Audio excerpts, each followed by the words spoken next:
Аят Курси сүресін қай кезде және қашан оқу керек? Біріншісі, Аят Курси сүресін әр парыз намаздан кейін кім оқитын болса, оны жәннатқа кіру үшін ешқандай кедергі болмайды.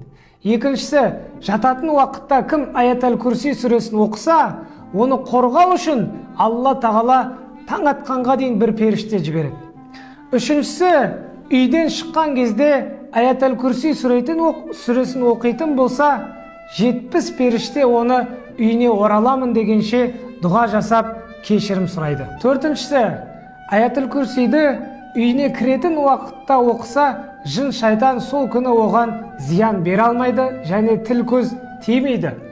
Бесіншісі, сапарға шықпай жатып Аят Курси оқитын болса, оған сол күні ешқандай бәле келмейді. Алтыншысы, қиналып қиындық уақытта Аят Курси және Бақара сүресінің соңғы 2 аятын оқитын болса, Алла тағала ол кісінің қиыншылықтарын жеңілдетеді. Алла тағала осы Аят Курси сүресін әрдайым оқып жүруді нәсіп етсін.